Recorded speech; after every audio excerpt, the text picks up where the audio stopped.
మార్గశీర్ష మాస స్వరూపం విష్ణు స్వరూపం. మనకి ముక్కోటి ఏకాదశి అందరికీ తెలుసు, ఎలా రాబోతూ ఉండాలి.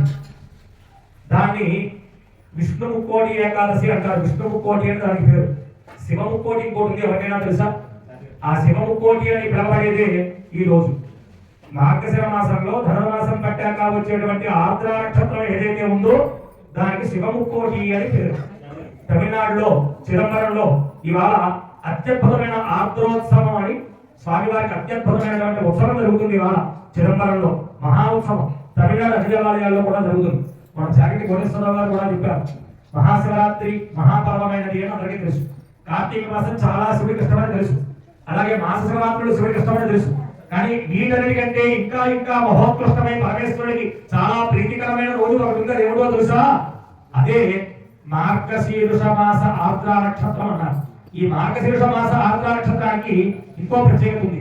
శివరాత్రి అయినా, మహాశివరాత్రి అయినా, కార్తీక మాసమైనా, సోమవారం అయినా, కార్తీక పౌర్ణమైనా ఉదయం నుంచి సాయంకాలంలోపు ఎప్పుడైనా పూజ చేయొచ్చు. మహాశివరాత్రికి అయితే ఇంకో ప్రత్యేకం, లింగోద్భవ కాలంలో రాత్రి వేళ సరిగ్గా అర్ధరాత్రి లింగోద్భవ కాలంలో చేయమంటారు. ఎలా మహాశివరాత్రికి లింగోద్భవ కాలం అనే రాత్రి వేళ ప్రత్యేకంగా ఒక సమయం ఉందో, ఇదిగో ఈ శివ ముక్కోటిగా పిలువబడే ఈ మార్గశీర్ష మాసంలో వచ్చే ఈ ఆర్ద్ర నక్షత్రానికి ఇవాళ కూడా ఒక ప్రత్యేకమైన ఒక సమయం ఉంది. అది సూర్యోదయ పూర్వం శివారాధన అయిపోవాలి. ఏమంటే ఏ బ్రాహ్మణ ఖాళీ లేదా ఇవాళ పెద్దవాళ్ళే పెట్టేశారు, ఎక్కడైనా వెళ్ళిపోవాలా అని అనుకోకండి. నేను ఖాళీ సరస్వతి ఇప్పుడు వస్తాం మేము, కానీ అలా కాదు. తెల్లవారుజామున జరిగిపోవాలి ఈ పూజ. దీంట్లో ఉన్న విశేషం సూర్యోదయ పూర్వం జరిగిపోవాలి పూజ అంతా కూడా. అందుకే మనం చక్కగా తెల్లవారుజామున 3 గంటల దగ్గర నుంచి ఏర్పాట్లు చేసుకుంటూ సరిగ్గా 4 గంటల సంకల్పం చేసి గర్భాలయంలో అభిషేకం 5:30 సూర్యోదయం అవ్వకుండా ప్రారంభం చేశాం. అభిషేకం కొద్దిగా అరగంట ఇటు అటుగా పూర్తవుతూ ఉంటుంది. దీన్ని చాలా విశేషంగా సూర్యోదయాపూర్వం ప్రాంతీయ ముహూర్త కాలంలో ఈ రోజు పూజా విధానం చేయాలని చెప్తారు. సరే, శివుడికి ఎన్నో అభిషేకాలు ఉన్నాయి. పరిస సర్పిష దత్తన మధుచ ఇక్షురసేన ఆమ్లరసేన నారికేలోదకేన ఫలోదకేన పుష్పోదకేన గంధోదకేన కుశోదకేన శుద్ధోదకేన ఇలా ఎన్నో రకాల ద్రవ్యాలతో శివుడికి అర్చన చేయొచ్చు అని చెప్పారు. కానీ అన్నింటిలోకి అన్నాభిషేకం అని ఒక విశేషమైన అభిషేకం ఉంది. సాధారణంగా ఎప్పుడు పడితే అప్పుడు చేసేస్తూ ఉంటారు. అలా చేసినా అసలు అన్నాభిషేకం చేయవలసినటువంటి రోజు ఇవాళే అన్నాభిషేకం చేయాలి. ఆర్ద్ర నక్షత్రంలో ఆ మడిగా బ్రాహ్మణ చేత వండి ఆరబెట్టించిన అన్నాన్ని అన్న సూక్తంతో సంప్రోక్షణ గావించి బ్రాహ్మణాదులు తీసుకువెళ్ళి లోపల జాగ్రత్తగా దాన్ని శివలింగం మీద చల్లారిన అన్నాన్ని అభిషేకం చేయాలి. వేడివేడి అన్నం చేసేయకూడదు. దాని వల్ల ప్రసాదంగా వినియోగం చేయాలి.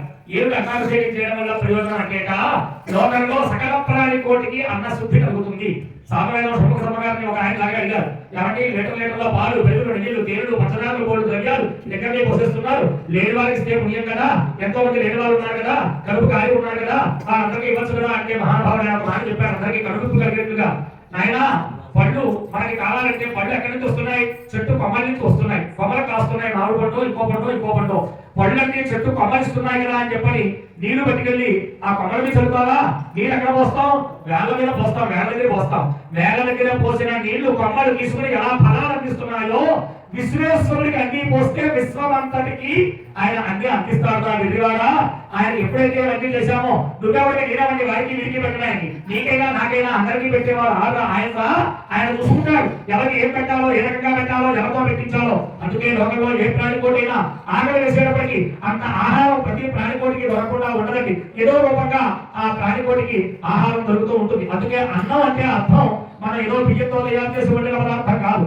ఏ ప్రాణి అయితే తన ప్రాణం నిలబెట్టుకోవడానికి ప్రాణాధారంగా దేన్ని తింటుందో దానికి అన్నము అని పేరు. అందుకే ఇక్కడ చోట్ల రొట్టెలు తింటూ ఉంటారు, గోధుమ పిండితో తయారు చేసిన వారికి అదే అన్నం. పక్షులు గింజలు తింటాయి, వాటికి అదే అన్నం. ఆ పశువులు గడ్డి తింటూ ఉంటాయి, వాటికి అదే అన్నం. అన్నం అంటే ఏ ప్రాణి కోటి బతకడానికి ఏది తింటుందో దానికి అన్నం అని పేరు. ఇలా పరమేశ్వరునికి మార్గశిర మాసంలో ఆర్ద్ర నక్షత్రం తెల్లవారుజామున ఇలా అన్నాభిషేకం చేస్తే ఒక మానవుడికి మాత్రమే కాదు, పశు పక్షి క్రిమి కీటక సకల చరాచర జగత్తులో ఉన్నటువంటి ప్రాణికోటి అంతటికీ కూడా అన్న సమృద్ధి కలుగుతుంది అని. మానవుడు చేసే పూజలన్నీ నాకు బాగుండాలి, నాకేమిటి పూజల వల్ల అని కాదు, లోకమంతా బాగుండాలి, సర్వేజన సుగుణ భవంతు చెయ్యాలి. కాబట్టి అలా మన విశాఖపట్నం గ్రామం చాలా చిన్న గ్రామమైనా మన దేవాలయం చిన్న దేవాలయం అయినప్పటికీ చక్కనైనటువంటి ఉన్నటువంటి అర్చకులు ఉంటే అక్కడ ఎన్ని వైభవాలున్నా జరుగుతాయి. ఎందుకంటే ఆయనకి తెలియాలి ముందు విషయాలు ఏమిటో. కాబట్టి చక్కగా సుశిక్షితులై బాపట్ల పాఠశాలలో సుమాంతమంతా వెళ్ళవేసి ఇక్కడ ఈ శివారాధనలో వంశానుసారంగా వారి పెద్దల తాతల నుంచి తండ్రుల నుంచి వారి బాబాయిల నుంచి